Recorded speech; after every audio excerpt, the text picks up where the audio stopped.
আজকে একটা রিপোর্ট পড়ে সত্যি অভিভূত হলাম এবং একই সঙ্গে আফসোস লাগছে আমার দেশের কথা চিন্তা করে। দেখেন, ভারতের যেই তরুণরা, যাদেরকে বলা হয় তেলাপোকা, তেলাপোকা দল। ভারতের একজন বিচারপতি যাদেরকে তেলাপোকা বলা হয়েছে, সেই তেলাপোকা তারা ওই নাম দিয়েই দল করেছেন, ককরোচ জনতা পার্টি, সিজেপি সংক্ষেপে। তারা দেখেন একটা আম রাজস্থানের জয়পুরে একটা কর্মসূচি করেছে। সেই কর্মসূচিতে আরএসএস এর সমর্থক ৫-৬ জন ঢুকে সেই আ জনতা পার্টির প্রধানকে চড়-থাপ্পড় কিল-ঘুষি মারছে।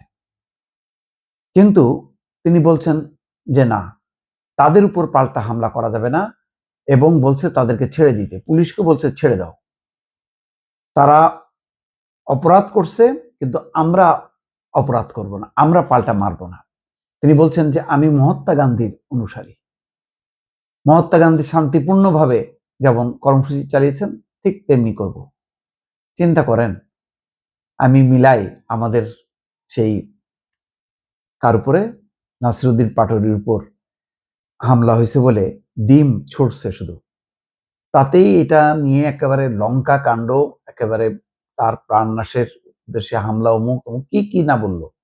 অথচ ডিম তো একটা মানে খুবই মানে কি বলবো, এটা একটা শান্তিপূর্ণ কর্মসূচিরই একটু মানে অশান্ত কর্মসূচি বলা যায়।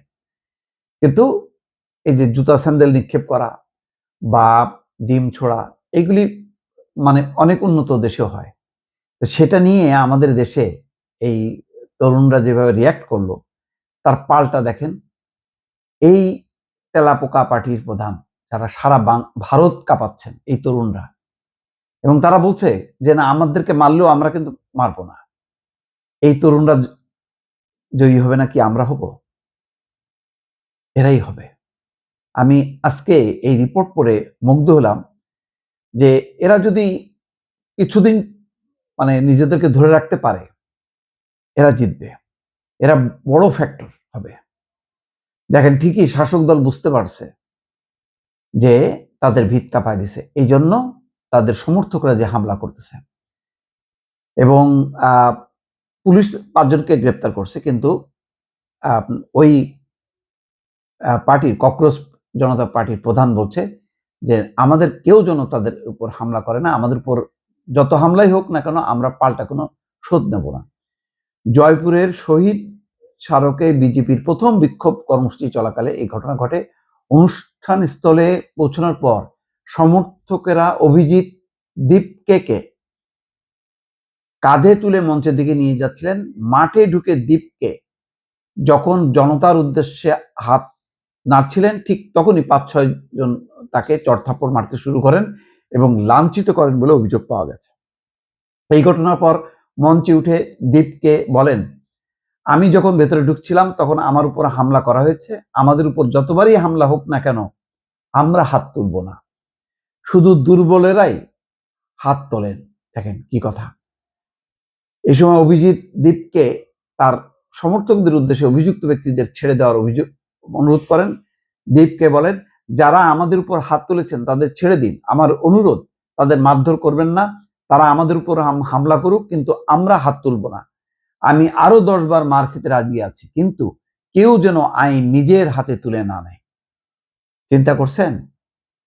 তরুণ, তারা বয়সে তরুণ, কিন্তু কত ম্যাচুরিটি তাদের মধ্যে, যে কি করতে হয় এইসব পরিস্থিতিতে, কিভাবে সামাল দিতে হয় সেটা তারা জানে। আমাদের তরুণরা জানে? জানে না। নেপালের তরুণরা কিছুটা জেনেছিল বলেই আজকে তারা ক্ষমতায়। আর আমাদের এই তরুণরা উচ্ছিষ্টে পরিণত হয়েছে। জামাতের পিছন পিছন এখন দৌড়াচ্ছে তারা। যাক, আমি এটা নিয়ে আর বলতে চাই না, অনেক বলি। অভিজিৎ দীপকে বলেন, এভাবে হামলা করে তার মুখ বন্ধ করা যাবে না। এমনকি যুক্তরাষ্ট্র থেকে যখন তিনি ভারতে ফিরছিলেন তখন তিনি জেলে যাওয়ার জন্য প্রস্তুত ছিলেন। সমর্থকদের উদ্দেশ্যে তিনি বলেন, আমাদের আন্দোলন হবে সম্পূর্ণ শান্তিপূর্ণ। পরে এক্সে লেখেন, এক্সে এক পোস্টে দীপকে লেখেন, আমরা শান্তিপূর্ণভাবেই আমাদের কণ্ঠস্বর তুলে যাব। আমি মহাত্মা গান্ধী এবং আম্বেদকরের অনুসারী, শান্তি এবং ভালোবাসা দিয়েই আমি এই লড়াই চালিয়ে যাব।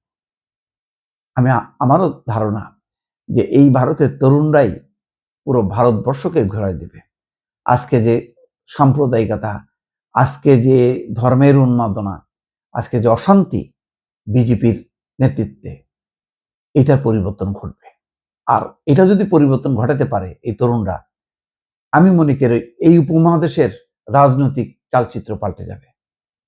হয়তো সেই দিন আসছে। দীপকে সমর্থন করে আমাদের তরুণরা পাকিস্তান, নেপাল, শ্রীলঙ্কা সব দেশের তরুণরা জেগে উঠবে। সেই অপেক্ষায় থাকলাম।